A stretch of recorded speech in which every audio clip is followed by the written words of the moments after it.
We become what we think about. Be conscious.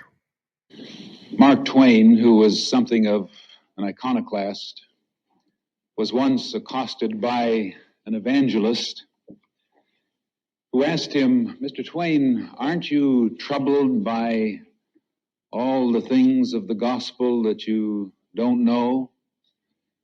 And he said, "Well, actually, I'm mostly troubled by the things I do know."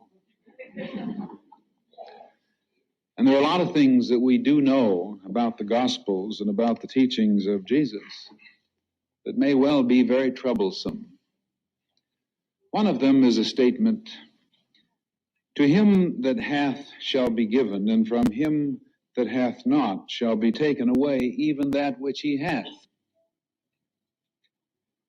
Now, on first reading, this would appear to be good reason for the statement, there's no justice. What kind of justice is there in an attitude that says that the rich get richer and the poor get poorer? The people who have good health are going to get more health, and people who are sick are going to get sicker.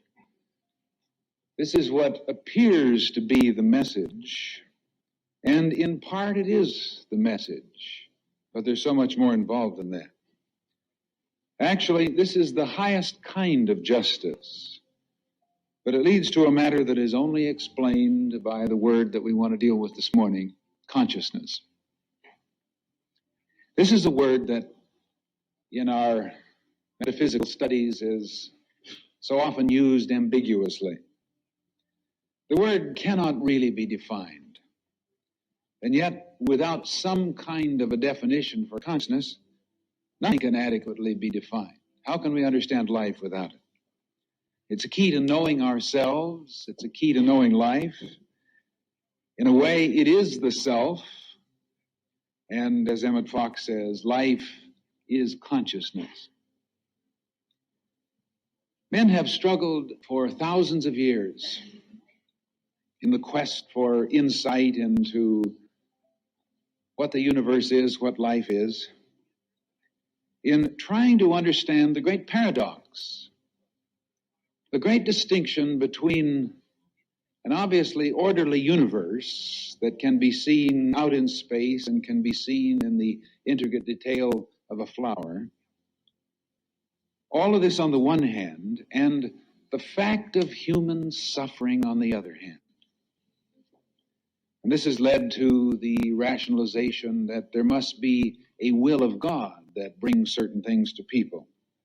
Or perhaps the stroke of fortune. The que sera, sera, what will be, will be. But out of this all, in trying to come to grips with this great paradox, the great inequality, as it were, the great distinction between the order on one hand and the confusion on the other, has come concepts such as heaven of an afterlife, the Elysian fields, the place beyond the blue, an experience in a time where we can get into this orderly universe that is so much around us. But I don't know, as for me, I find it very difficult to conceive that a world in which we live is created by a God in which we have to suffer part of the time in order that we shall not have to suffer the rest of the time. This doesn't make sense.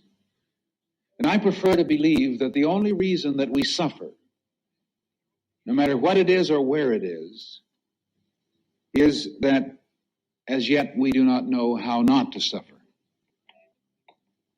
And that suffering is not the result of chance or the result of some divine whim, but the result of a lack of awareness of ourself and how we deal with this orderly universe.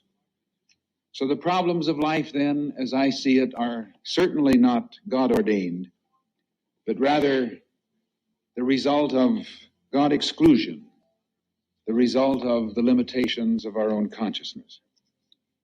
Now, this is suggested in a statement that I think is very profound and has great applications in all aspects of life, a statement by one of those great early teachers of metaphysics, Ralph Waldo Trine. And he says, within each of us lies the cause of whatever comes to us. No disease can enter into or take hold of our bodies unless it finds therein something corresponding to itself that makes it possible. Nothing ever just happens. Things do not come into our experience unless there is something within us, in the patterns of our mind, in our level of consciousness, that attracts it and makes it possible. Now, this is a fundamental thing in our study of truth, and it's something that we tend to acknowledge intellectually when times are good, and we kind of resist and resent and call for injustice when we're in trouble. Maybe this is best exemplified by a simple story that has been oft told of a European woman who wanted to emigrate to America, and finally, after much involvement, she finally worked it out through the government. And she saved her money over several years. She was a very poor woman, and finally she had all that she had scraped together to buy a ticket. But there was nothing left over, and she came purely on faith that somehow things would work out all right. So on the day of departure, she boarded the boat, and she carried a little basket of bread and fruit. And she remained in her stateroom throughout the whole voyage and subsisted on a kind of starvation diet. But she was satisfied with the feeling of fulfillment that she was accomplishing her great desire. And when she arrived in New York, she was weak and hungry, but even more, she became terribly chagrined when she learned that her ticket had included full fare in the dining room. And she could have lived like a queen during this voyage, but she had the sense of lack in her consciousness, and so she went hungry. Now, this is a parable of life that could be extended into many areas. It says a great deal about the human mind. It says a great deal about how we tend to screen out and block out the divine processes because of our own limitations of consciousness. We're told, "Come, ye blessed, inherit the kingdom, prepared for you from the foundation of the world." The inheritance is ours, but we do not have the awareness, the consciousness, the faith, the vision to accept it. So let's take a look at this thing called consciousness, which is so very much evident, you see, in the story of the woman. Rollo May says, consciousness is the intervening variable between nature and being, between the animal part and the divine part of us. It is the I of us that may be modified in many ways, as aggressive or cruel or as inspired or saintly.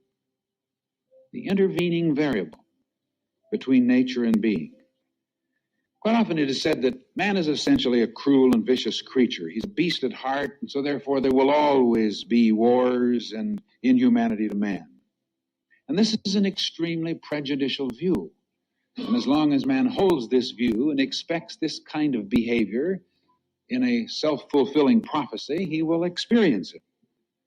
But man is not just human. Certainly he can be human and can be very base and very vicious.